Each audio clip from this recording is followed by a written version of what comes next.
ang aklatan. Ito ang aking santuwaryo, ang kaharian ng katahimikan at amoy ng mga lumang papel. Dito lahat ay may kaayusan. Lahat ay may tamang lugar. Tulad ng buhay ko, o ng buhay na akala ko ay sa akin. Ako si Maya, isang archivist sa aklatan ng isang unibersidad. Ang trabaho ko ay pangalagaan ng mga lumang dokumento, mga litrato, mga alaala. Inilalagay ko sila sa mga special folder, tinitiyak na hindi sila masisira ng panahon. Ito ang mundo ko, tahimik, kontrolado, mahinahon. Suot ang puting guwantes, maingat kong hinawakan ang isang lumang litrato. Isang pamilya mula sa nakaraang siglo, nakangiti sa kamera, walang kamalay-malay sa mga darating na taon. Lahat ng kwento ay may simula. Ang sa akin ay nagsimula sa isang perpektong kasinungalingan. Tumunog ang telepono ko, isang mahinang pag-vibrate sa ibabaw ng aking mesa. Ang pangalan ni Ramon, ang asawa ko, ang lumabas sa screen. Ngumiti ako. Siya ang liwanag sa aking tahimik na mundo. "Hello, mahal," sagot ko. "Hello, my love. Naistorbo ba kita sa pagliligtas mo ng kasaysayan?" Ang kanyang boses ay laging may halong biro at lambing. "Hindi naman. Katatapos ko lang ikatalog ang mga lumang sulat." "Good. Tumawag lang ako para sabihin baka malate ako mamaya. Yung kliyente biglang gustong mag-meeting. Ganoon ba?" "Okay lang, mag-iingat ka." Narinig ko ang pagbuntong hininga sa kabilang linya. "May problema ba?" tanong ko. "Wala naman. Medyo mahigpit lang sa budget ngayon. Yung isang proyekto na delay ang bayad. Si Ramon ay isang freelance project manager. Ang aming buhay ay nakadepende sa mga proyekto niya. Magkano ba ang kailangan? Huwag mo nang isipin yon, mahal. Gagawa ako ng paraan. Ramon, pamilya tayo. Walang sikreto. Alam ko at mahal na mahal kita. Dahil diyan," sabi niya. "Sige na, ibababa ko na to. I love you. I love you too." Pagkababa ng tawag, napabuntong hininga ako. Hindi dahil sa problema sa pera, kundi dahil sa pakiramdam na laging may kulang sa kanyang mga kwento. Pero mabilis ko iyong iwinaksi. Stress lang siguro. Ang susunod kong tinawagan ay ang ate ko, si Isabel. Siya ang aking tagapagtanggol, ang aking idolo. Isang matagumpay na real estate agent, malakas, maganda, laging handang tumulong. "Ate, bati ko." "O bunso," napatawag ka ang masiglang boses niya. "Ate, pwede bang humiram muna? Medyo gipit lang kami ngayon ni Ramon." Nahihiya ako pero sa kanya lang ako may lakas ng loob na lumapit. "Nako, syempre naman. Magkano ba?" Walang pag-aalinlangan, walang tanong. Kahit magkano, para sa'yo, walang problema. Ano ba ang silbi ng ate kung hindi para alagaan ang bunso niya? Naramdaman ko ang pag-init ng aking mga mata. "Salamat, ate. Hindi ko alam ang gagawin ko kung wala ka." "Ano ka ba? Mag-focus ka lang dyan sa trabaho mo at sa pag-aalaga kay Ramon. Kami na ang bahala sa lahat." "Kami." Palagi niyang sinasabi yon. Na parang iisang pamilya lang kaming tatlo. Umuwi ako ng gabing iyon na may dalang pag-asa. Nadatnan ko si Ramon sa sala nanonood ng TV. May dala siyang isang box ng paborito kong pizza. "Pasalubong para sa pinakamamahal kong asawa," sabi niya at hinalikan ako. Ang kanyang mga halik ay laging nagpapawala ng aking mga pag-aalinlangan. Tumawag ako kay ate kanina, sabi ko habang kumakain kami. "Papahiramin niya muna tayo." Tumango lang siya, nakatingin sa TV. "Mabuti pa rin talaga si Ate Isabel sa'yo. Sa atin pagtatama ko." "Oo, sa atin," sabi niya. Pero ang kanyang mga mata ay nasa ibang lugar. May mga sandaling ganito. Mga sandaling pakiramdam ko ay kasama ko siya pero ang isip niya ay nasa malayong lugar. "Kumusta pala yung meeting mo?" tanong ko. "Okay lang, nakakapagod. Maraming usapan." Mga sagot na laging pangkalahatan. Walang detalye, Pinili kong wag nang magtanong pa. Ang pagtitiwala ay pundasyon ng aming pagsasama. Iyon ang pinaniniwalaan ko. Isang linggo ang lumipas. Dumating si Ate Isabel sa aming bahay para maghapunan. Ito ang aming lingguhang ritual. Nagdala siya ng mamahaling alak at dessert. Para sa paborito kong mag-asawa, sabi niya yumakap sa aming dalawa. Habang naghahanda ako sa kusina, naririnig ko ang kanilang tawanan mula sa sala. Ang asawa ko at ang ate ko. Sila ang dalawang pinakamahalagang tao sa buhay ko. Ang makita silang masaya at magkasundo ay sapat na sa akin. Habang kumakain kami, napansin ko ang bago niyang relo. Isang mamahaling brand. Kumikinang sa ilalim ng ilaw. Wow, ate, ang ganda ng relo mo. Ngumiti siya. Ito ba bonus? Malaki ang komisyon ko noong isang buwan. Akala ko ba mahina ang real estate ngayon, tanong ko. May mga swerte pa rin paminsan-minsan bunso, sabi niya, at uminom ng alak. May isang bagay sa kanyang ngiti na hindi ko maintindihan. Pero muli pinili kong huwag pansinin. Ang inggit ay isang lason at ayokong lasonin ang pagtingin ko sa sarili kong kapatid. Gabi na nang umalis si ate. Mag-iingat kayo palagi ha, sabi niya bago sumakay sa kanyang bagong kotse. Mahal na mahal ko kayong dalawa. Mahal ka rin namin, ate, sagot namin ni Ramon. Habang pinapanood namin siyang umalis, inakbayan ako ni Ramon. Ang swerte natin sa ate mo, no, sabi niya. Tumango ako at isinandal ang ulo ko sa kanyang balikat. Sobra. Sa mga sandaling iyon, ang lahat ay perpekto. Isang mapagmahal na asawa, isang mapag-arugang kapatid, isang tahimik at maayos na buhay. Ang maliliit na pagdududa ay parang mga anino lang sa isang maaraw na silid. Madaling iwaksi, madaling kalimutan. Pinili kong maniwala sa liwanag. Pinili kong maniwala sa pagmamahal na nakikita ko. Pinili kong maniwala sa perpektong kasinungalingan na ito dahil minsan ang katotohanan ay isang madilim na silid. At natatakot tayong buksan ang pinto dahil hindi natin alam kung anong halimaw ang naghihintay sa loob. Hindi ko alam na ako pala ay matagal nang nakatira sa loob ng silid na iyon at ang mga halimaw. Sila ang mga taong akala ko'y nagpoprotekta sa akin mula sa dilim. Ang araw na gumuho ang lahat ay nagsimula tulad ng isang ordinaryong araw. Maaga akong umalis ng bahay. Mayroon akong importanteng deadline sa trabaho. Mag-iingat ka mahal, sabi ni Ramon, at hinalikan ako sa noo. Tumawag ka pagdating mo sa opisina. Oo naman, sagot ko. Nagmamadali ako. Ang aking isip ay nasa mga dokumentong kailangan kong tapusin.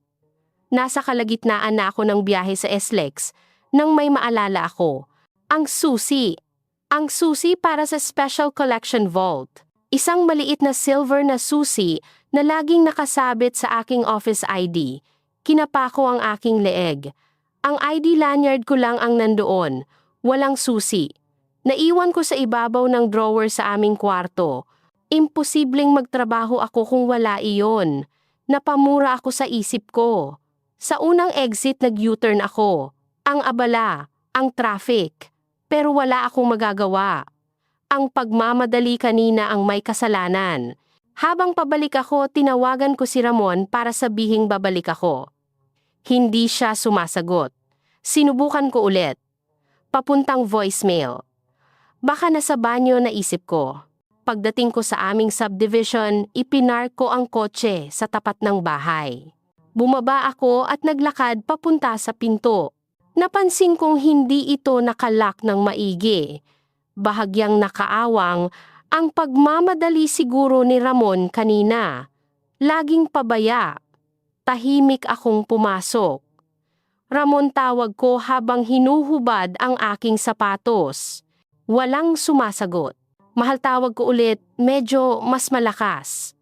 Katahimikan. Baka lumabas lang saglit para bumili ng pandesal, na isip ko. Naglakad ako papunta sa hagdanan. Doon ko narinig. Isang tunog mula sa itaas. Mula sa aming kwarto, isang mahinang tawa, hindi tawa ni Ramon. Tawa ng isang babae, isang tawang napakapamilyar. Napatigil ako sa paanan ng hagdan. Ang aking puso ay nagsimulang tumibok nang malakas isang nakakabinging tambol sa aking dibdib. Hindi, hindi maaari. Baka nanonood lang siya ng TV. Pero, bakit hindi niya ako naririnig? Dahan-dahan umakyat ako ng hagdan. Bawat hakbang ay walang tunog. Ang pagsasanay ko sa aklatan, ang paggalaw nang hindi gumagawa ng ingay ay natural na sa akin. Ang pinto ng aming kwarto ay bahagyang nakaawang. Tulad ng pinto sa ibaba. Isang paanyaya sa impyerno. Sumilip ako. Hindi. Hindi ako sumilip. Tumayo lang ako sa gilid kung saan hindi ako makikita at nakinig ako. Ang buong mundo ko ay naging dalawang boses lamang. Sigurado ka bang hindi siya maghihinala? Ang boses na iyon, ang boses ng ate ko, si Isabel, ang lalamunan ko, ay biglang natuyo. Kailanman ay hindi naghinala si Maya. Masyado siyang tiwala sa ating dalawa. Ang boses ni Ramon, ang asawa ko. Ang mga salita niya ay isang suntok sa aking sikmura. Narinig ko ang tunog ng isang halik. Isang mahaba malambing na halik. Ang hangin ay nawala sa aking baga. Napakapit ako sa pader para suportahan ang aking sarili. Ang aking mga tuhod ay nagbabantang bumigay. Ang mahalaga, patuloy na pumapasok ang pera mula sa mana.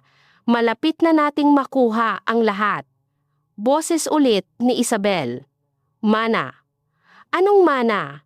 Ang isip ko ay naguguluhan. Ang alam ko, ang tanging iniwan ni nanay ay mga utang at isang maliit na ipon na ipinambayad doon. Iyon ang sinabi sa akin ni ate. Siya ang nag-asikaso ng lahat. Konting tiis na lang mahal, sabi ni Ramon. Kapag nabenta na natin yung lupa sa Batangas, aalis na tayo dito. Malayo sa kanya. Magsisimula tayo ng bago. Lupa sa Batangas? Wala kaming lupa sa Batangas. Ang naramdaman ko ay hindi na lang sakit. Ito ay isang malalim at nakakalulang pagkalito. Para akong nalulunod sa isang dagat ng mga tanong na walang sagot.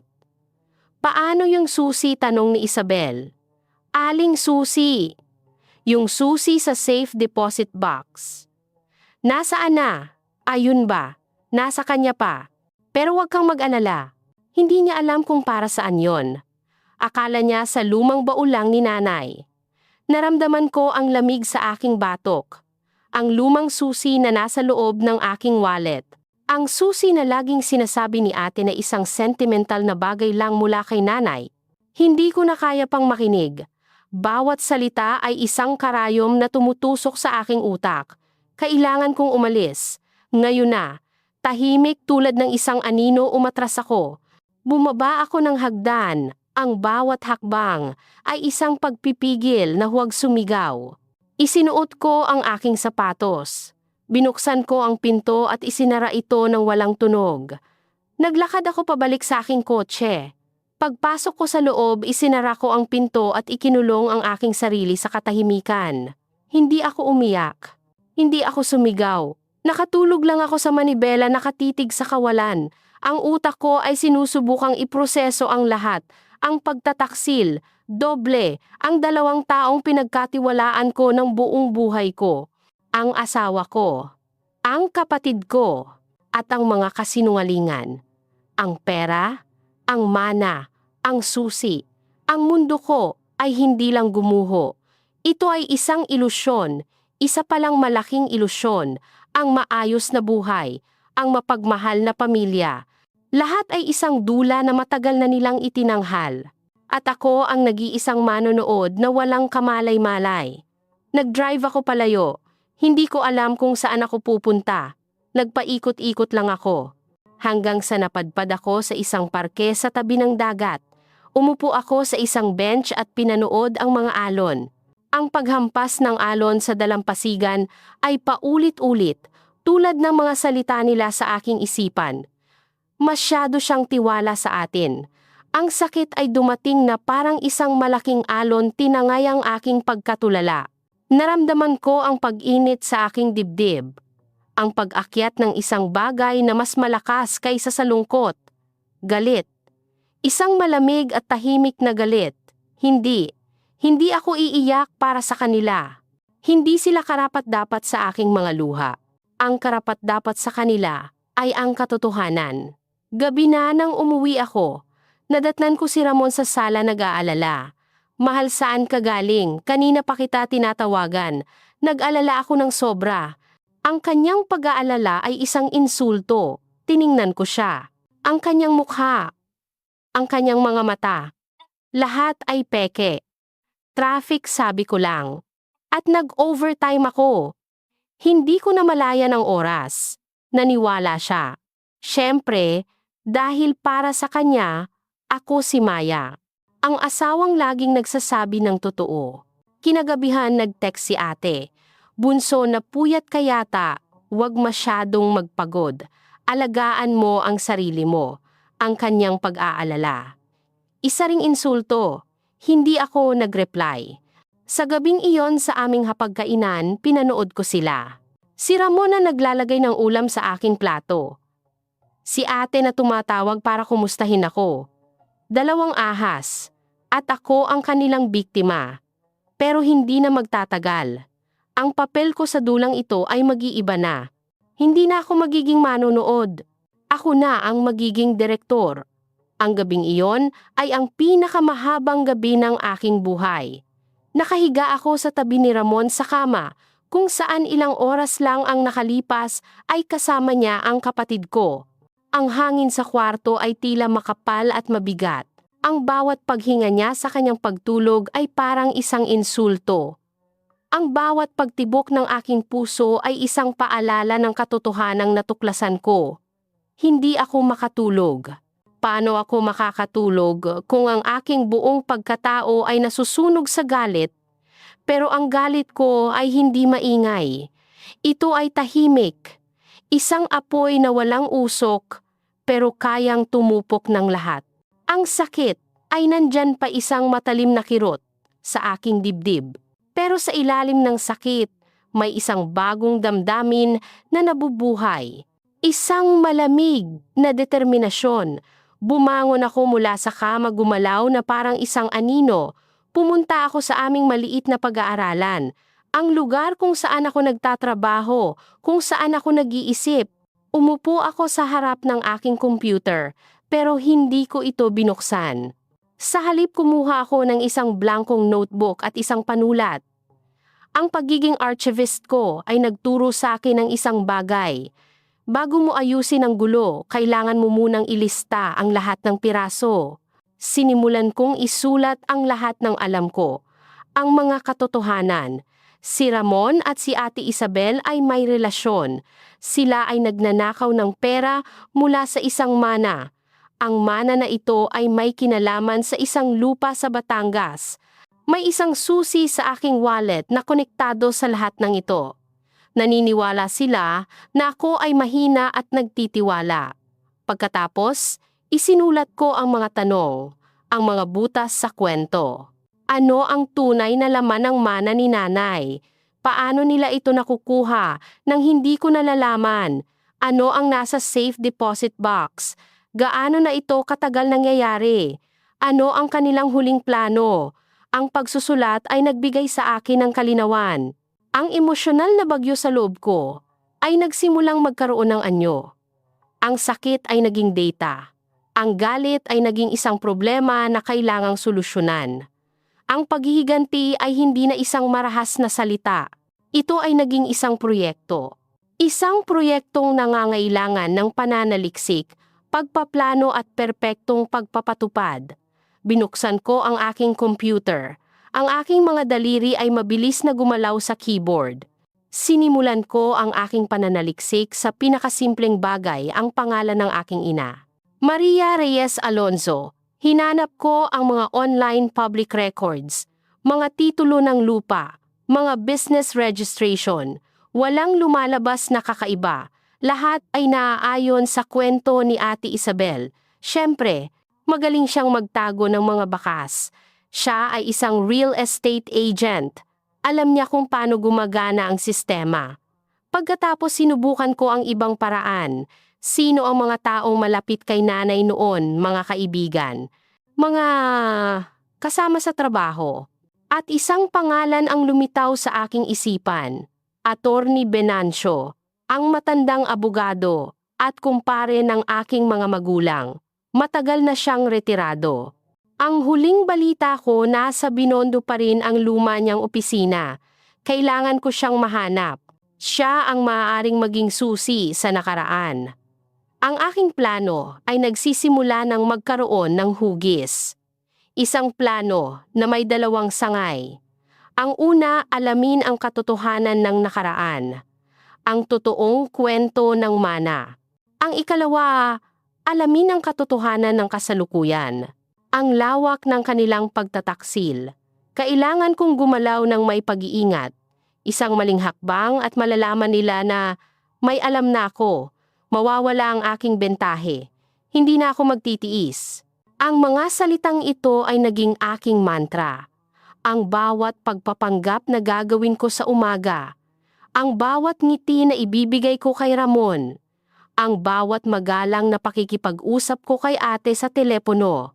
Lahat ng iyon ay gagawin ko dahil alam ko na sa bawat araw na lumilipas, ako ay isang hakbang na mas malapit sa katotohanan. At sila ay isang hakbang na mas malapit sa kanilang pagbagsak. Tumingin ako sa bintana.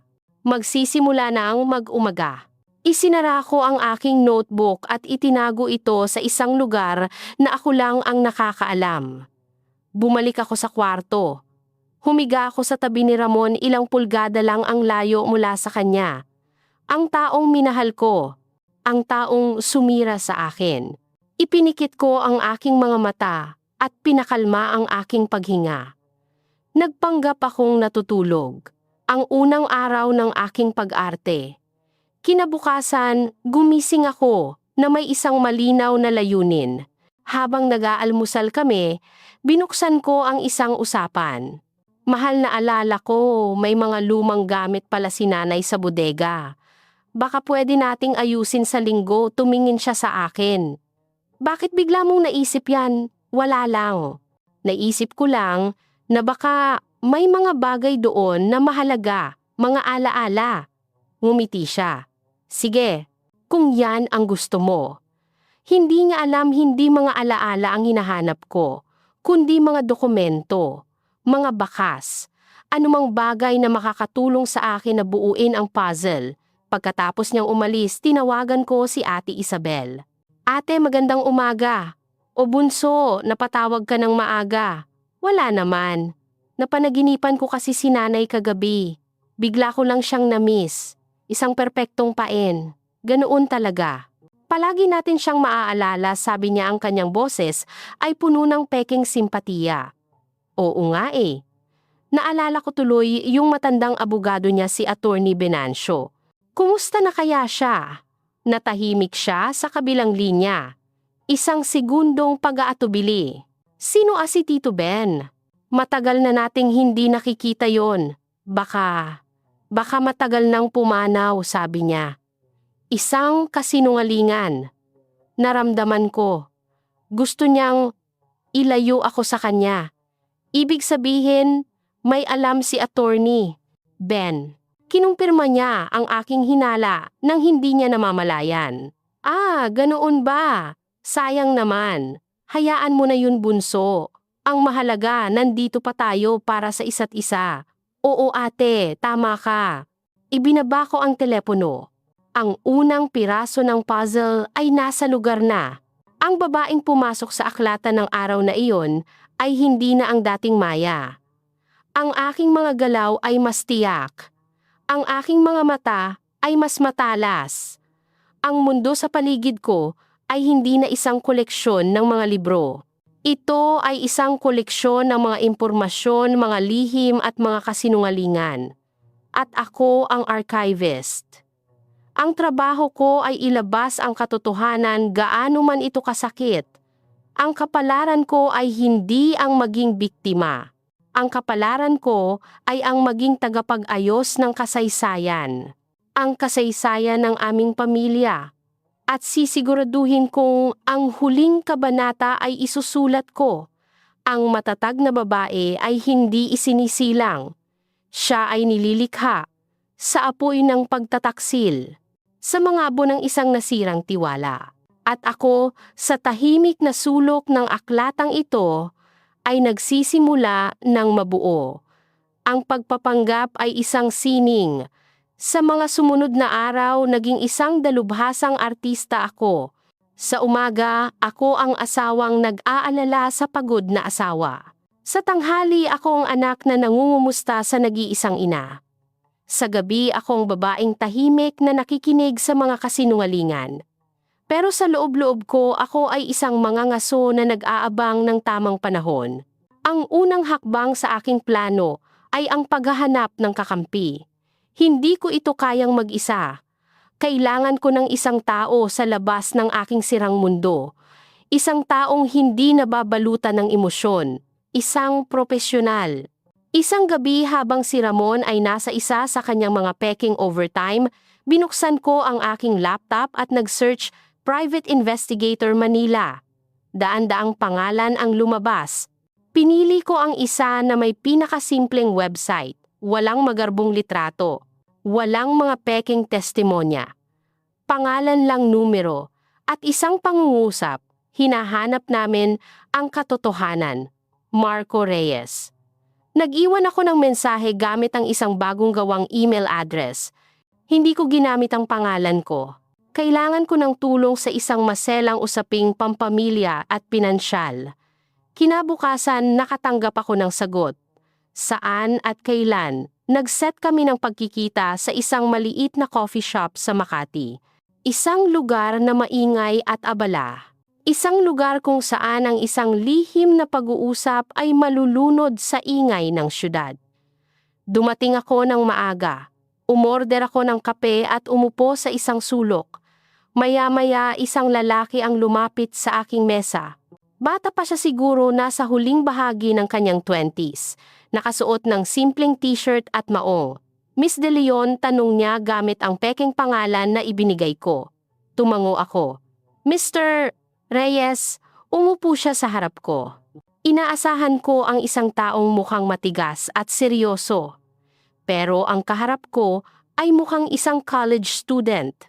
So sabi niya habang inilalabas ang isang maliit na notebook. Anong problema natin? Isang asawang naliligaw ng landas.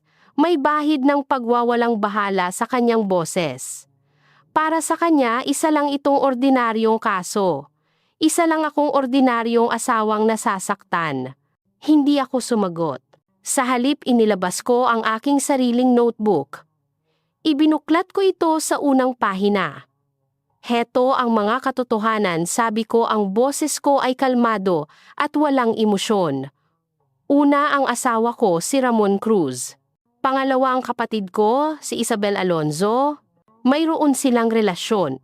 Itinulak ko ang notebook sa kanya. Nakalatag doon ang isang timeline, ang mga petsa ng kanyang mga business trip, ang mga petsa ng malalaking cash withdrawal sa aming joint account, ang mga petsa ng mamahaling regalo na natatanggap ni Isabel. Nagbago ang itsura ni Marco. Nawala ang pagwawalang bahala. Napalitan ito ng interes. Kinuha niya ang notebook at sinuri ito. Ito, sabi ko, itinuturo ang isang petsa, ang araw na narinig ko sila, at ito ang mga salitang narinig ko. Isinulat ko ang mga salitang manalupa sa Batangas at safe deposit box.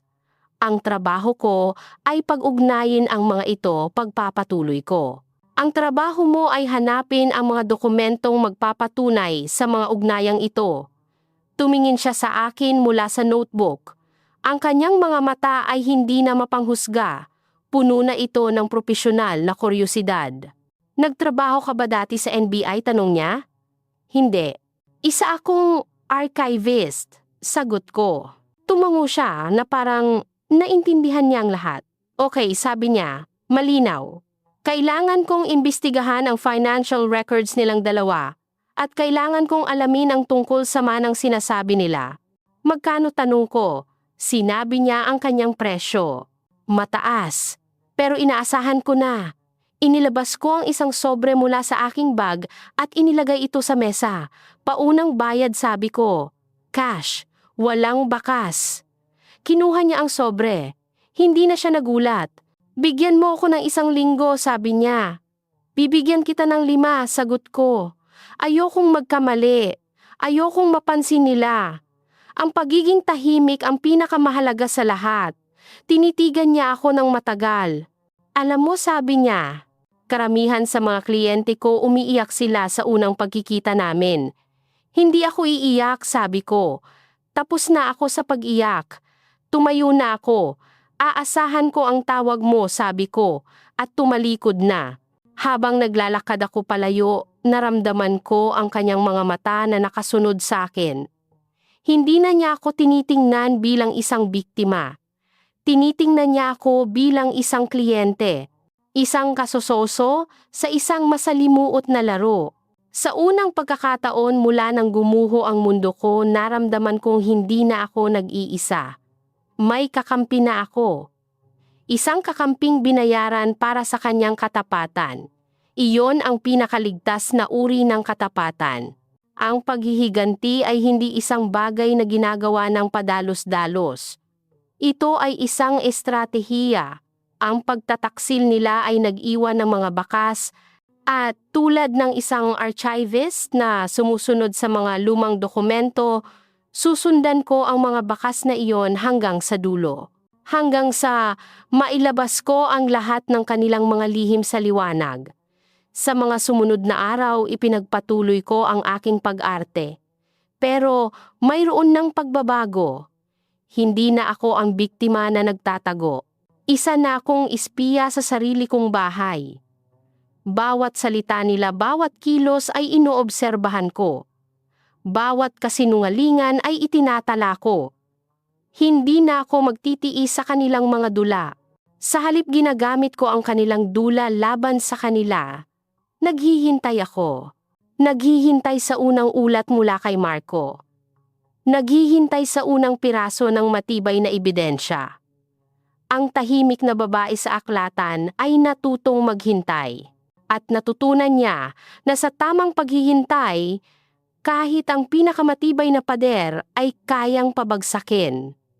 Ang matatag na babae ay hindi sumisigaw. Nagpaplano siya, at ang aking plano ay nagsisimula pa lang. Habang hinihintay ko ang ulat ni Marco, sinimulan ko ang sarili kong investigasyon. Ang ikalawang sangay ng aking plano ang paghuhukay sa nakaraan. Kailangan kong mahanap si Attorney Venancio. Ang kasinungalingan ni Ate Isabel tungkol sa kanyang posibleng pagpanaw ay isang malaking pulang bandila. Kung nagsinungaling siya tungkol doon, marami pa siyang ibang itinatago. Isang Lunes ng umaga nag-file ako ng leave sa trabaho. Ang dahilan, masama ang pakiramdam. Ang totoo, papunta ako sa Binondo, ang lumang distrito ng Maynila, isang lugar na puno ng kasaysayan, mga lihim at amoy ng hopya. Ang huling address ng opisina ni Attorney Venancio ay nasa isang lumang gusali malapit sa simbahan. Nagpark ako sa di kalayuan at naglakad. Ang ingay at siksikan ng Binondo ay ibang-iba sa katahimikan ng aking aklatan. Pero sa araw na ito, ang gulo sa paligid ay umaayon sa gulo sa loob ko. Nahanap ko ang gusali. Matanda na ito, ang pintura ay tuklap-tuklap na. Pumasok ako. Ang amoy ng alikabok at lumang kahoy ang sumalubong sa akin. Tiningnan ko ang direktoryo sa lobby. Room 403, Attorney Venancio Ben Reyes, Law Office by appointment only. Buhay pa siya. At narito pa rin ang opisina niya. Unang kasinungalingan ni ate, napatunayan. Umakyat ako sa ika-4 na palapag. Ang elevator ay sira kaya't naghagdan ako. Ang pinto ng room 403 ay gawa sa madilim na kahoy na may salamin sa gitna. Ang mga gintong letra ng kanyang pangalan ay medyo kupas na. Kumatok ako. Walang sumasagot. Kumatok ako ulit mas malakas. Pagkatapos ng ilang sandali, narinig ko ang tunog ng mga yabag at ang pagbukas ng maraming kandado. Bumukas ang pinto. Isang matandang lalaki ang humarap sa akin. Maputi na ang kanyang buhok, makapal ang kanyang salamin at medyo kuba na siya. Pero ang kanyang mga mata sa likod ng makapal na lente ay matalas pa rin. Sino katanong niya, ang boses niya ay magaspang dahil sa katandaan. Attorney Venancio, tanong ko. Ako po si Maya. Anak po ako ni Maria Reyes Alonzo. Ang pagbabago sa kanyang mukha ay biglaan. Ang pagkainis ay napalitan ng pagkabigla at pagkatapos ay ng isang malalim na kalungkutan. Maya, sabi niya na parang isang pangalang matagal na niyang hindi nabibigkas. Pumasok ka, Heja. Pumasok ka. Pinapasok niya ako sa kanyang opisina. Ang lugar ay parang isang time capsule. Puno ito ng mga libro ng batas na nakasalansan hanggang sa kisame. Ang mga estante ay puno ng mga folder na may markang closed case. Ang hangin ay amoy ng nakaraan. Umupo ka, sabi niya, itinuturo ang isang lumang upuan sa harap ng kanyang malaking mesa. Pasensya ka na sa gulo. Matagal na akong retirado. Ginagamit ko na lang itong lugar para magbasa. Umupo ako. Ang aking mga kamay ay nasa aking kandungan, nanginginig ng bahagya. Hindi ko akalain na makikita pa kita, sabi niya. Ang huling kita ko sa'yo, maliit ka pang bata. Bakit? Bakit po kayo napunta rito ngayon? Huminga ako ng malalim. Nandito po ako dahil may mga tanong ako tungkol kay nanay, tungkol sa kanyang mana. Nakita ko ang pag-igting sa kanyang mga balikat. Itinuwid niya ang kanyang salamin. Ang mana ng nanay mo, sabi niya, ang kanyang boses ay naging maseryoso. Isang masalimuot na kwento yan, Hija. Ano po ang ibig ninyong sabihin? Pagkamatay ng iyong ina, simula niya tinawagan ako ng ate mo, si Isabel. Sinabi niya na siya na raw ang bahala sa lahat. May ipinakita siyang last will and testament. Opo, sabi ko, nakita ko po yun. Nakalagay po doon na halos lahat ng naipon ni nanay ay napunta sa pagbabayad ng utang. Umiling si Attorney Ben. Maya, ang dokumentong iyon ay isang kasinungalingan. Napatigil ako sa paghinga. Ang tunay na huling habilin ng iyong ina, pagpapatuloy niya, ay nasa akin. Ako ang gumawa. Ako ang testigo. Tumayo siya at lumapit sa isang malaking bakal na kabinet sa sulok. Binuksan niya ito. Ang tunog ng pagpihit ng kombinasyon ay umalingaw-ngaw sa tahimik na opisina. Kumuha siya ng isang makapal na brown envelope at inilapag ito sa mesa sa harap ko. Basahin mo. Nanginginig ang aking mga kamay habang binubuksan ko ang envelope. Sa loob naroon ang isang opisyal na dokumento. Huling habilin at testamento ni Maria Reyes Alonzo, ang pirma ng nanay ko. Ang pirma ni Attorney Ben. Binasa ko ang nilalaman. At ang mundo ko ay muling gumuho sa pangalawang pagkakataon. Nakalagay doon na lahat ng kanyang ari-arian, isang malaking lupain sa Batangas na minanapa sa aming mga ninuno, mga share of stock sa ilang kumpanya, at isang malaking trust fund sa isang international na bangko ay ipinapamana niya sa kanyang nag-iisang tunay na anak, sa akin, kay Maya Alonzo. May isang maliit na probisyon para kay Isabel, isang buwanang allowance hanggang sa siya ay mag-asawa. Isang maliit na bahagi lamang. Ang lahat ay para sa akin. Pero, paano, tanong ko, hindi makapaniwala? Ang ate mo, peke ang ipinakita niya sa'yo, sabi ni Attorney Ben. Sinubukan kitang tawagan noon maraming beses, pero laging si Isabel ang sumasagot.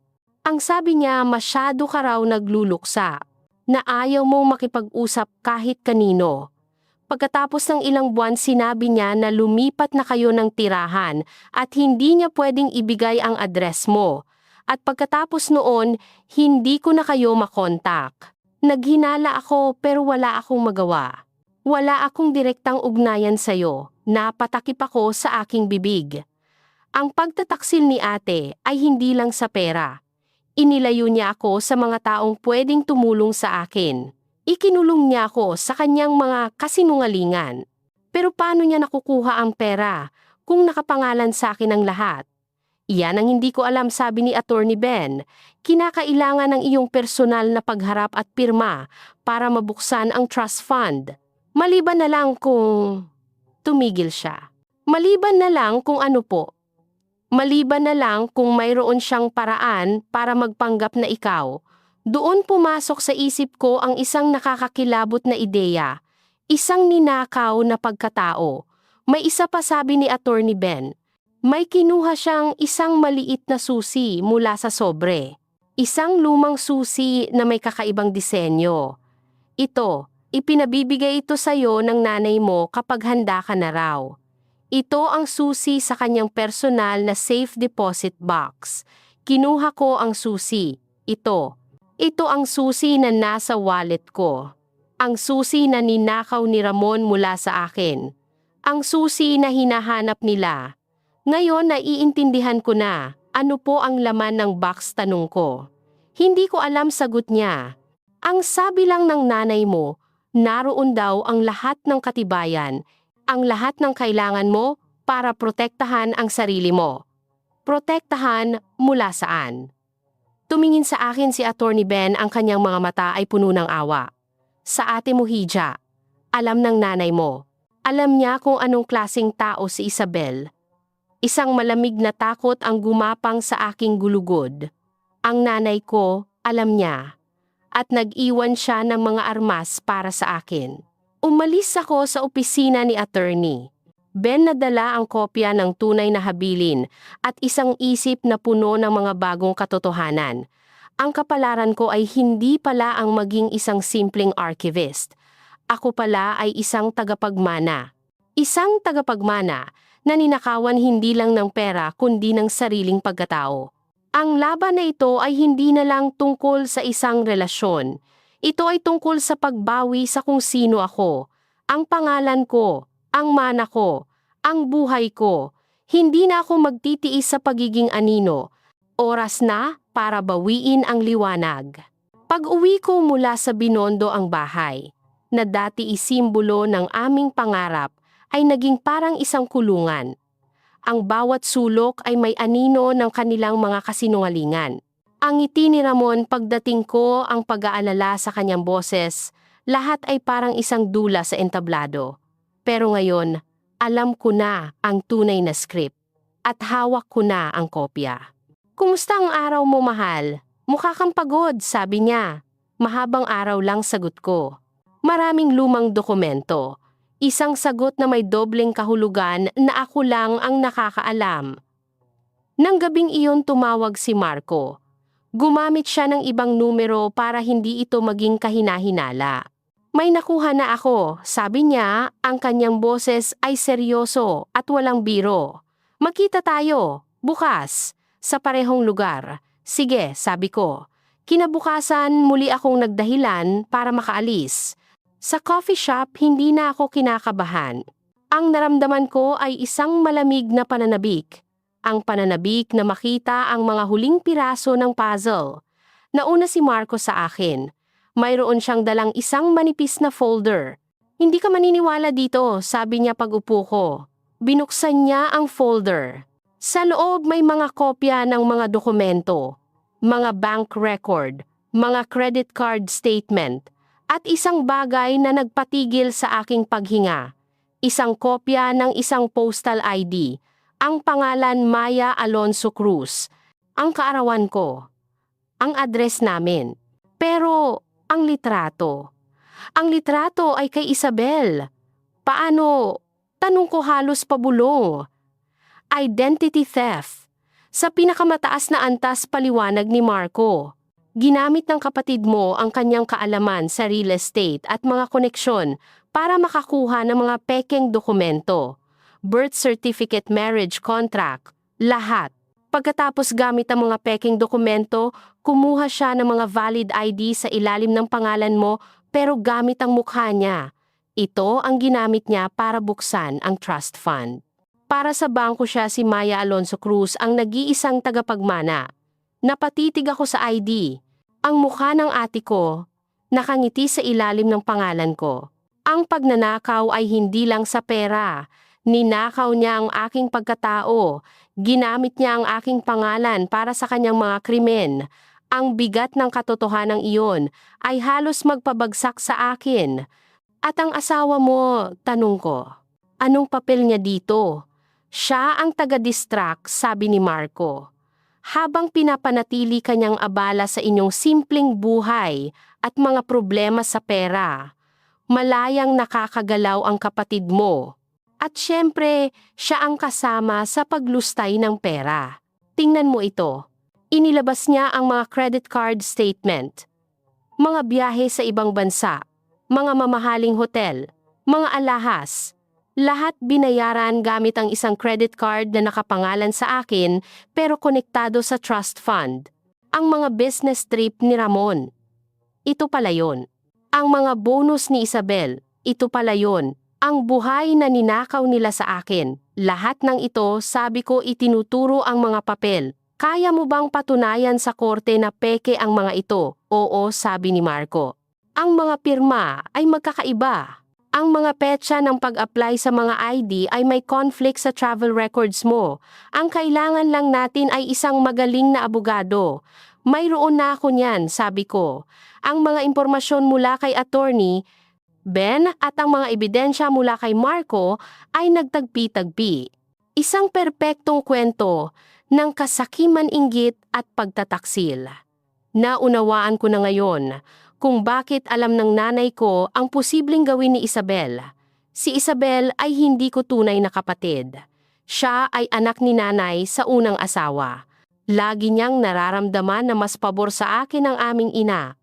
Ang inggit na iyon na kinimkim niya ng maraming taon ay naging isang halimaw. At si Ramon, ang lalaking pinangakuan kong mamahalin habang buhay, ay naging kasangkapan niya, o marahil kasabwat na may sariling kasakiman. Sa mga sumunod na araw ang aking tahanan ay naging isang bilangguan ng pagpapanggap. Mas mahirap na ngayon ang umarte ngayong alam ko na ang lalim ng kanilang panloloko. Paano akong ngingiti sa isang lalaking natutulog sa tabi ko gabi-gabi habang naglalakbay sa mundo kasama ang kapatid ko gamit ang aking pera? Paano ako makikipag-usap sa isang kapatid na hindi lang kinuha ang aking mana kundi pati na rin ang aking pangalan? Isang gabi habang naghahapunan kami, sinubukan kong magtanim ng pain. Ramon, naalala mo ba yung lupa ni nanay sa Batangas, muntik na siyang mabulunan sa kanyang kinakain? Anong lupa yung laging kinukwento ni nanay noon?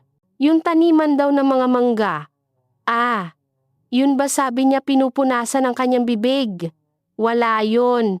Kwento lang yun ng matatanda. Sayang naman, sabi ko. Naisip ko lang, kung totoo yun, malaking tulong sana sa atin ngayon. Nakita ko ang kislap sa kanyang mga mata. Ang kislap ng kasakiman. Oo nga, sabi niya. Sayang. Kinumpirma niya. Alam niya at gusto niya. Ang karma ay isang gulong. Mabagal ang pag-ikot nito pero tiyak at naramdaman ko na malapit nang bumaba ang gulong para sa kanila. Kailangan ko na lang ng huling piraso, ang huling ebidensya na maglalagay sa kanila sa bitag. Ang susi, ang safe deposit box. Kailangan kong malaman kung ano ang nasa loob at kailangan kong makuha ito bago nila makuha. Pero may isang problema. Ang susi ay nasa wallet ko, pero ang duplicate na susi, ang original, ay nasa kanila. Ninakaw ni Ramon ang susi mula sa lumang baul ni nanay noong tinutulungan niya akong maglinis. Naalala ko ngayon, iyon pala ang dahilan. Nalaman ko mula kay attorney. Ben, na kailangan ng 2 susi para mabuksan ang box. Isa mula sa bangko at isa mula sa may-ari. Ang susi na ninakaw nila ay hindi sapat.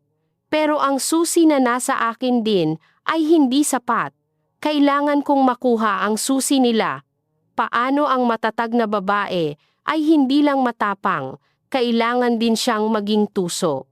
At ang aking isip na sanay sa pag-aayos ng mga komplikadong dokumento ay nagsimulang bumuo ng isang huling mapanganib na plano. Isang plano na maglalagay sa akin sa panganib, pero siyang magbibigay sa akin ng lahat ng kailangan ko para tapusin ang laban. Hindi na ako magtitiis sa pagiging anino. Oras na para ako naman ang manggulat sa dilim. Ang huling bahagi ng aking plano ay ang pinakadelikado. Kailangan kong painin sila. Kailangan kong akayin sila sa aking bitag. Ang painang lupa sa Batangas. Ang pinakamalaking hiyas sa aking ninakaw na korona. Ang bitag isang pekeng transaksyon na maglalantad sa kanilang krimen sa harap ng mga testigo. Nag-usap kami ni attorney, Ben at Marco. Binuo namin ang plano ng may lubos na pag-iingat. Bawat detalye ay pinag-aralan. Bawat posibleng problema ay isinaalang-alang. Ito ay isang operasyon na nangangailangan ng perpektong tiyempo at pag-arte.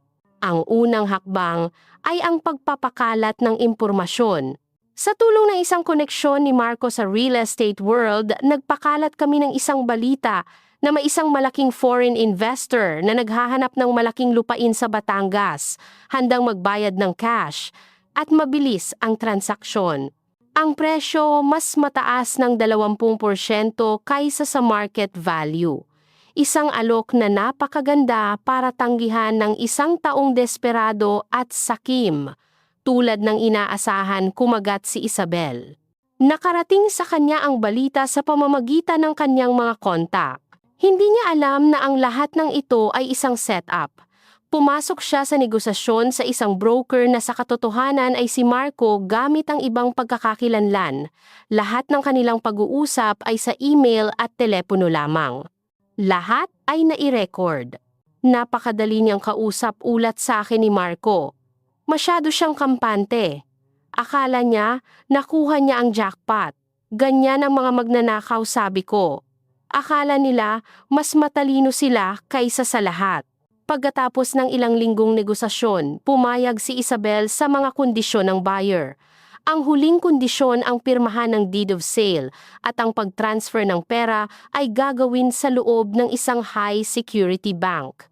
Sa isang pribadong conference room, kailangang personal na dumalo ang may-ari ng lupa si Maya Alonzo Cruz para pumirma sa harap ng bank manager. At bilang patunay ng kanilang magandang pagsasama, kailangang naroon din ang kanyang asawa na si Ramon Cruz para pumirma bilang testigo. Ito ang pinakamahalagang bahagi. Kailangan naming makuha silang dalawa sa iisang lugar sa parehong oras habang ginagawa ang krimen. Medyo nag-alangan siya sa personal na appearance, sabi ni Marco. Pero mas nanaig ang kasakiman niya. Masyadong malaki ang pera para palampasin. Pumayag siya. Habang nangyayari ang lahat ng ito, may sarili akong misyon. Ang safe deposit box. Kailangan kong makuha ang susi na hawak nila. Alam kong itinatago ito ni Ramon sa isang lugar na inaakala niyang ligtas. Isang gabi habang mahimbing siyang natutulog, ginawa ko ang isang bagay na hindi ko akalaing magagawa ko. Hinalughog ko ang kanyang mga gamit. Sa ilalim ng kanyang mga damit sa aparador, sa isang maliit na kahon ng sapatos natagpuan ko ito. Isang lumang leather na wallet. Sa loob nito naroon ang susi. Ang kapares ng susi na nasa akin. Kinuha ko ito, pero hindi ko ito pwedeng basta na lang kunin. Mapapansin niya, kaya't inihanda ko na ang kapalit. Isang halos kaparehong lumang susi na ipinahanap ko kay Marco sa isang antique shop. Inilagay ko ang peking susi sa wallet at ibinalik ang lahat sa dati. Walang bakas. Kinabukasan habang nasa trabaho si Ramon, pumunta ako sa bangko. Kasama ko si Attorney Ben. Ang aking puso ay kumakabog habang papalapit kami sa vault. Ipinakita ko ang aking mga ID, ang tunay na Maya. Ibinigay ko ang susi na nasa akin. Ibinigay ng bank officer ang susi na nasa kanila. At ginamit ko ang susi na kinuha ko mula kay Ramon. 3 susi. Click. Bumukas ang pinto ng maliit na metal na kahon. Ang laman ng kahon ay hindi ginto o alahas. Ang laman nito ay mas mahalaga pa. Isang manipis na folder. Sa loob may isang sulat. Sulat kamay ng nanay ko.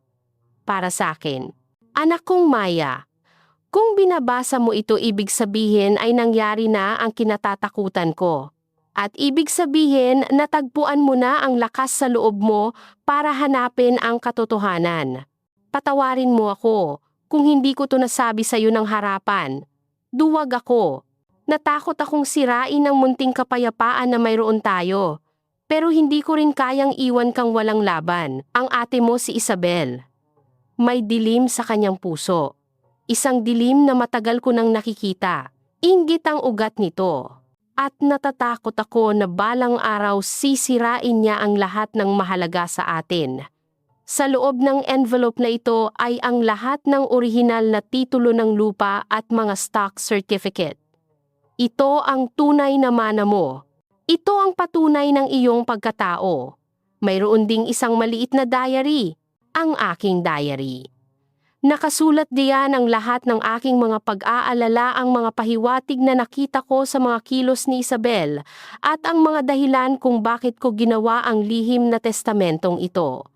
Gamitin mo ito, anak. Gamitin mo ang katotohanan para protektahan ang sarili mo.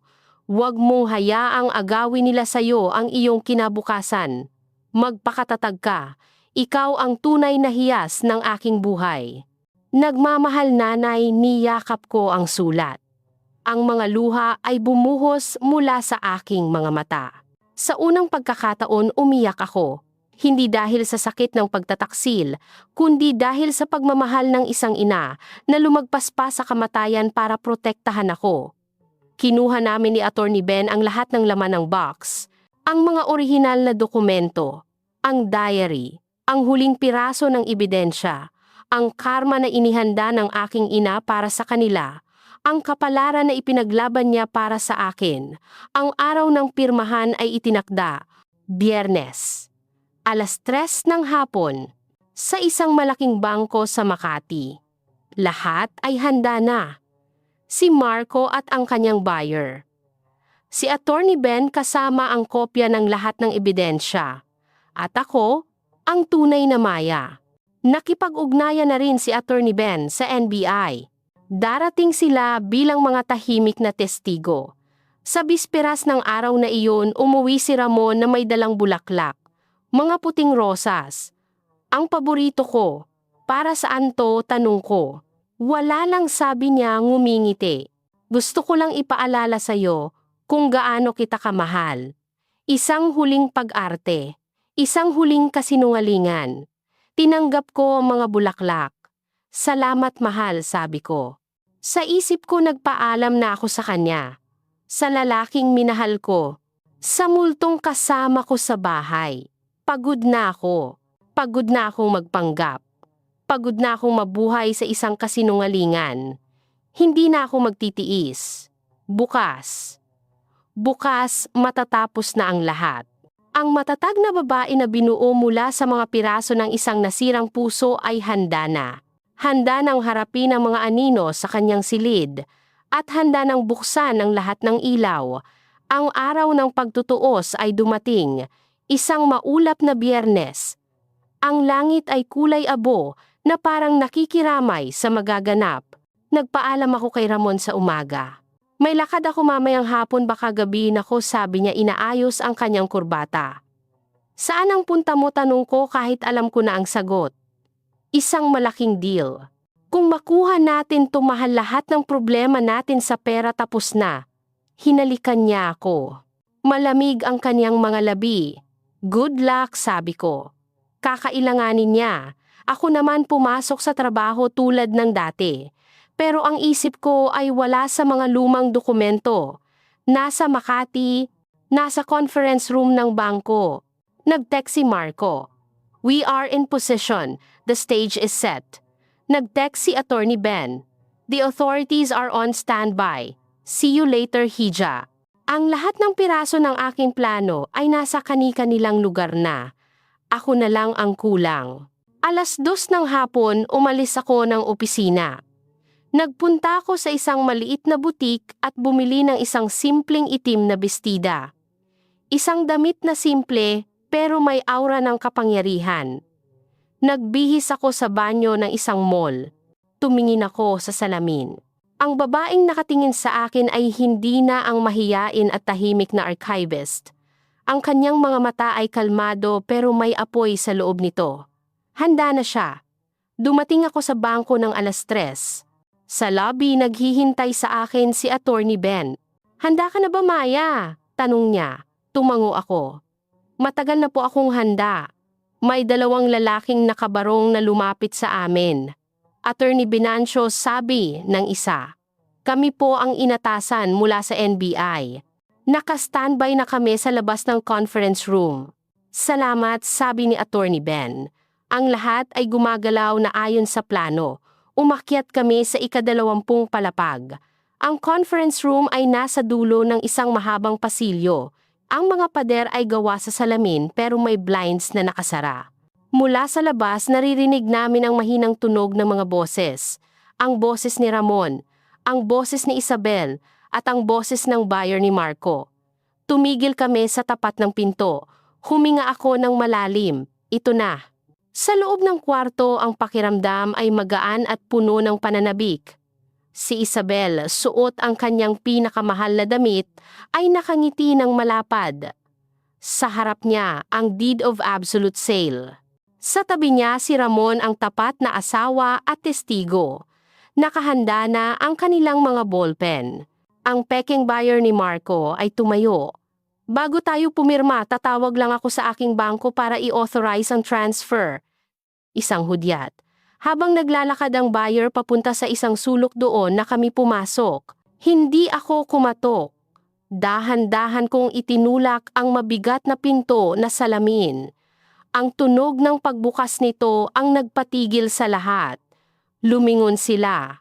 Si Ramon, si Isabel, ang kanilang mga mukha. Hindi ko yun malilimutan. Ang ngiti ni Isabel ay nagyelo sa kanyang labi. Ang kanyang mga mata ay nanlaki sa pagkabigla at hindi paniniwala. Si Ramon naman namutla. Ibinaling niya ang tingin mula sa akin papunta sa deed of sale sa mesa at pabalik sa akin. Ang kanyang utak ay sinusubukang iproseso ang imposible. Ang asawa niyang dapat ay nasa aklatan, ay narito. Sa gitna ng kanilang pinakamalaking krimen. Pumasok ako sa kwarto. Kalmado. Tahimik. Sa likod ko ay si Attorney Ben at pagkatapos ay ang 2 ahente ng NBI. Ang kurtina ay bumagsak na. Ang dula ay tapos na. Walang sumisigaw. Walang nagwawala. Ang tanging maririnig ay ang bigat ng katahimikan. Si Isabel ang unang nakabawi. Sinubukan niyang ngumiti, isang pilit at pangit na ngiti. "Maya bunso, anong ginagawa mo dito? May meeting kami." "Alam ko," sabi ko. Ang aking boses ay matatag. Meeting para sa pagbebenta ng lupa na nakapangalan sa akin. Nawala ang ngiti ni Isabel. Anong sinasabi mo, lupa ko to? Regalo sa akin ni nanay." Talaga, tanong ko. Tumingin ako kay Attorney Ben. Iyon ang kanyang hudyat. "Mrs. Isabel Alonzo," sabi ni Attorney Ben sa kanyang malakas na boses abogado. "At Mr. Ramon Cruz, iniimbitahan namin kayong sumama sa amin para sagutin ang ilang mga katanungan tungkol sa pamemeke ng isang huling habilin at testamento tungkol sa pagnanakaw ng pagkakakilanlan ni Mrs. Maya Alonzo Cruz. At tungkol sa planong pagbebenta ng ari-arian na hindi sa inyo." Inilapag ni Attorney Ben ang isang kopya ng tunay na habilin sa mesa.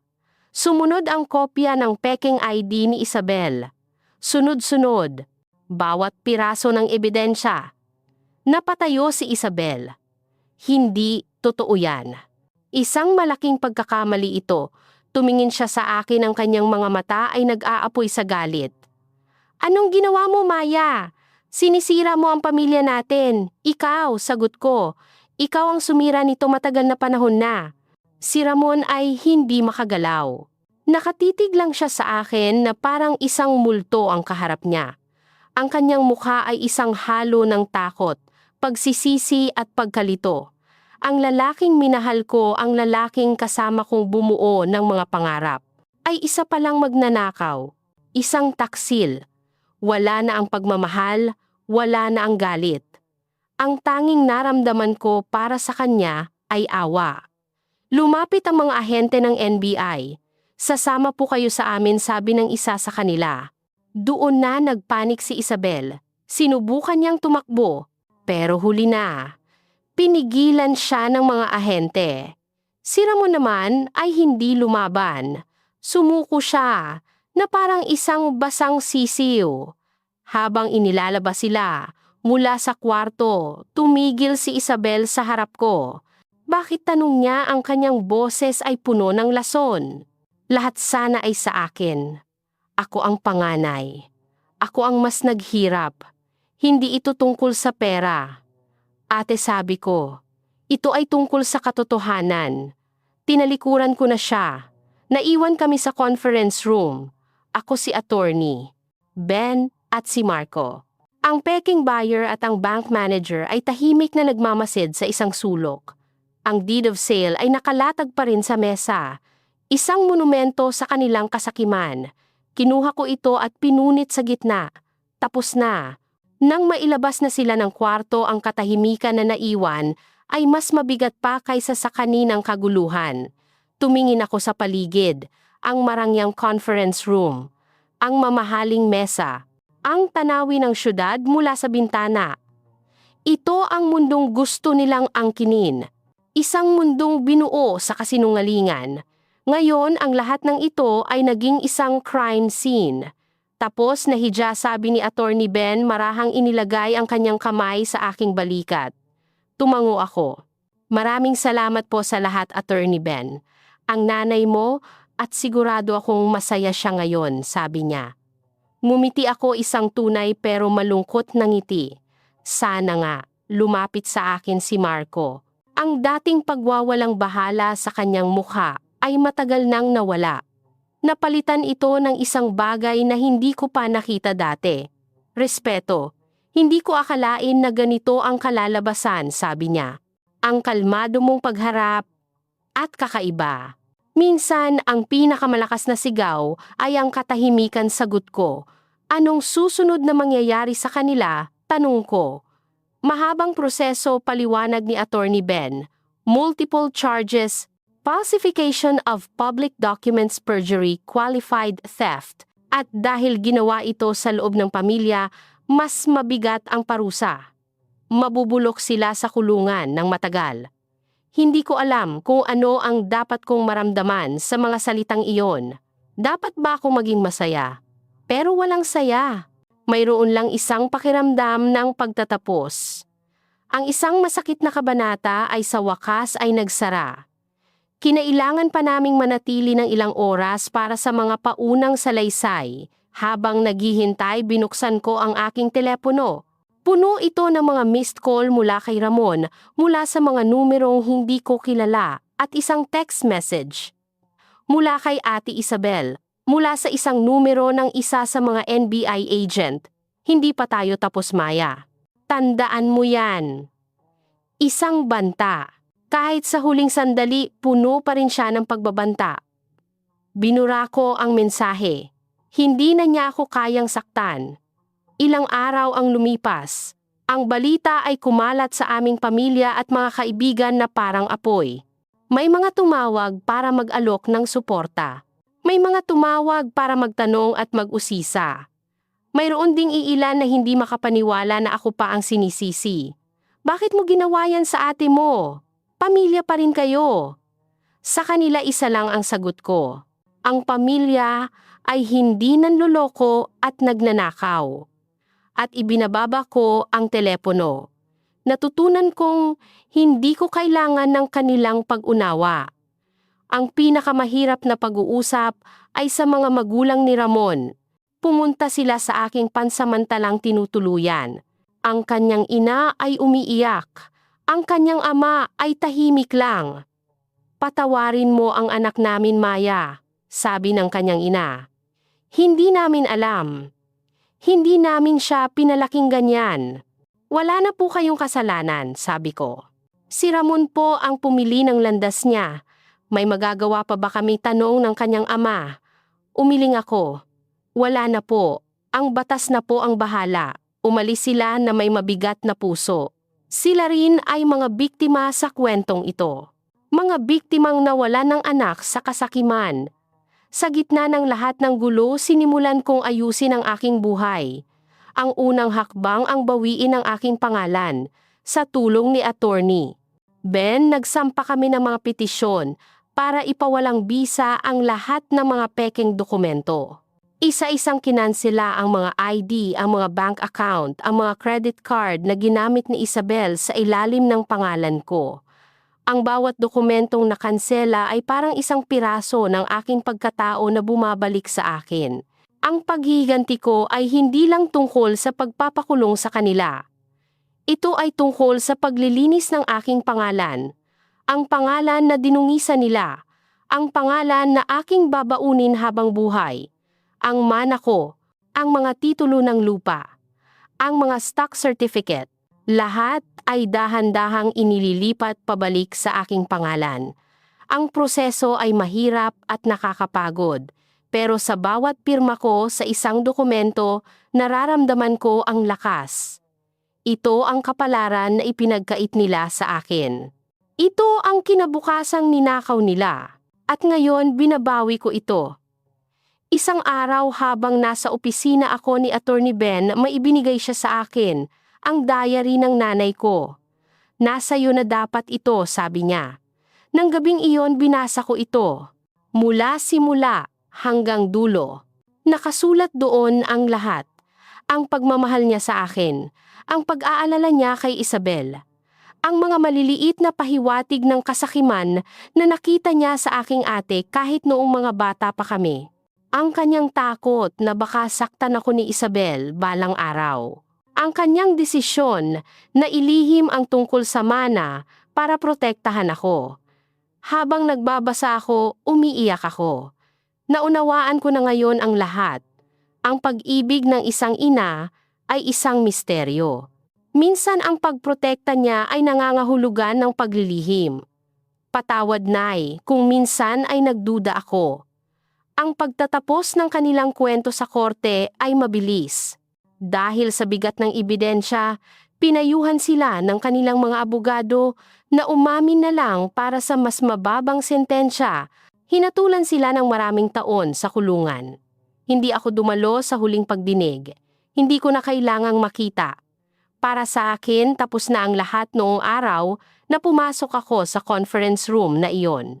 Ang bahay namin ni Ramon ay naibenta. Ang mga gamit sa loob ipinagbili ko o ipinamigay. Ang bawat bagay ay isang alaala ng isang kasinungalingan. Kailangan kong magsimula muli. Mula sa simula. Hindi na ako magtitiis sa mga anino ng nakaraan. Kailangan kong humanap ng sarili kong liwanag. Naging isa akong matatag na babae. Pero ang pagiging matatag ay may kasamang pilat. Ang pilat ng pagtataksil, ang pilat ng nawalang tiwala. Hindi na ako kailanman magiging pareho. Ang Maya na masyadong nagtitiwala ay wala na. Ang pumalit sa kanya ay isang babaeng mas maingat, mas matalino at mas nag-iisa. Pero sa aking pag-iisa, natagpuan ko ang isang bagay na mas mahalaga, ang aking sarili. Lumipas ang mga buwan. Ang ingay ng eskandalo ay unti-unting humina na palitan ng tahimik na agos ng pang-araw-araw na buhay. Ang mga pangalan ni na Isabel at Ramon ay naging mga bulong na lang, mga paalala ng isang madilim na kabanata. Para sa akin ang paghilom ay hindi isang tuwid na linya. Ito ay isang serye ng mga alon. May mga araw na payapa, may mga araw na magulo. Ibinenta ko ang bahay sa Parañaque. Ang bawat sulok noon ay may multo ng kanilang mga kasinungalingan. Hindi ko na kayang manirahan doon. Ginamit ko ang isang bahagi ng aking mana para bumili ng isang maliit na condo unit na malapit sa Aklatan. Isang lugar na para sa akin lang. Isang blankong canvas. Dahan-dahan pinuno ko ito ng mga bagay na nagpapasaya sa akin, mga libro, mga halaman, at katahimikan. Bumalik ako sa trabaho. Ang aklatan, ang dati kong santuwaryo ay naging mas makahulugan. Dito ang kasaysayan ay nakasulat sa papel tapat at hindi nagbabago. Walang pagpapanggap, walang pagtataksil. Ang aking trabaho ay naging aking therapy. Sa pag-aayos ng mga lumang dokumento, inaayos ko rin ang mga nagusot na bahagi ng aking sarili. Minsan dinadalaw ako ni attorney Ben. Magkakape kami at magkukwentuhan tungkol sa mga lumang araw tungkol sa aking mga magulang. Siya ang naging koneksyon ko sa isang nakaraang masaya at totoo. Si Marco naman paminsan-minsan ay nagte-text para kumustahin ako. Kumusta na ang pinakatahimik pero pinakamapanganib kong kliyente, lagi niyang biro. Naging magkaibigan kami. Isang pagkakaibigang binuo sa respeto at sa isang kakaibang karanasan, walang romantikong namamagitan. Hindi pa ako handa. Marahil, hindi na magiging handa. At naiintindihan niya iyon. Isang araw nakatanggap ako ng sulat, galing sa kulungan. Galing kay Ramon. Nag-alinlangan akong buksan ito. Pero sa huli, binuksan ko rin. Ang sulat niya ay puno ng pagsisisi. Humingi siya ng tawad. Sinabi niyang nabulag siya sa pera at sa impluwensya ni Isabel. Sinabi niyang mahal pa rin niya ako. Binasa ko ang sulat ng walang emosyon. Pagkatapos itinupi ko ito at itinago sa isang kahon kasama ng diary ng nanay ko. Ang kanyang pagsisisi ay para sa kanya, hindi para sa akin. Ang pagpapatawad ay isang bagay na ibibigay ko sa aking sarili, hindi sa kanya. Hindi na muling sumulat si Isabel. Ayon sa balita, naging mailap siya sa loob ng kulungan. Walang dumadalaw, walang kinakausap. Ang kanyang parusa ay hindi lang ang pagkakakulong. Ito ay ang harapin ang sarili niya sa salamin araw-araw nang walang maskara, nang walang kasinungalingan. Iyon ang tunay na impyerno para sa isang tulad niya. Ang karma ay may iba't ibang anyo. Isang Sabado ng umaga, nag-drive ako papuntang Batangas, sa lupain na naging sentro ng lahat ng gulo. Nakatayo ako sa isang burol, tanaw ang asul na dagat. Ang hangin ay sariwa. Ang tunog ng mga alon ay payapa. Ito pala ang paraisong ninakaw nila. Pero hindi na nila ito pag-aari. Akin na ito. Hindi ko ito ibebenta. Plano kong magtayo dito ng isang bagay. Marahil isang maliit na bahay bakasyunan. O isang aklatan para sa mga bata sa komunidad. Isang bagay na magbibigay ng liwanag, hindi ng dilim. Isang paraan para bigyan ng bagong kahulugan ang lugar na ito. Mula sa simbolo ng kasakiman, magiging simbolo ito ng pagbangon. Habang nakatayo ako roon, nag-ring ang telepono ko. Si Marco. Nasaan ka, tanong niya? Nasa Batangas. Hulaan ko. Sa burol na tanaw, ang dagat. Napangiti ako. Paano mo nalaman? Kilala na kita, sabi niya. Huwag kang aalis. Papunta na ako, may dala akong kape. Hindi ako tumanggi. Marahil ang pag-iisa ay hindi nangangahulugang kailangan mong maging malungkot. Ang pagtatapos ng aking kwento ay hindi isang masayang wakas, tulad ng sa mga fairy tale. Walang prinsipe. Walang kastilyo. Ang natira ay isang matatag na babae na may mga pilat. Ang pilat ng pagtitiwala ay malalim. Mahirap nang magtiwala muli sa isang kaibigan, sa isang kapatid, sa isang pag-ibig. Pero ayos lang. Ang mahalaga ay natutunan kong magtiwala sa sarili ko. Ang kapalaran ay hindi isang bagay na nakasulat na sa mga bituin. Ito ay isang serye ng mga pagpili. Pinili nilang manloko at pinili kong lumaban. Sa laban na ito, walang tunay na nanalo. May mga natalo lang. Ang kapalaran ko pala ay hindi ang mabuhay sa kanilang perpektong kasinungalingan, kundi ang matutong mabuhay muli mula sa mga abo nito. Binuo ko ang aking paghihiganti hindi mula sa galit kundi mula sa katotohanan. At sa huli, iyon lang ang tanging bagay na hindi nila kayang nakawin sa akin. Tumingin ako sa malawak na karagatan. Huminga ako ng malalim, malaya. Sa wakas, malaya na ako. Ang pangalan ko ay Maya. At ito, ang aking kwento. Ang kwento ng isang tahimik na babae na natutong ipaglaban ang kanyang pangalan at sa paggawa nito, natagpuan niya hindi lang ang hustisya, kundi ang kanyang tunay na sarili.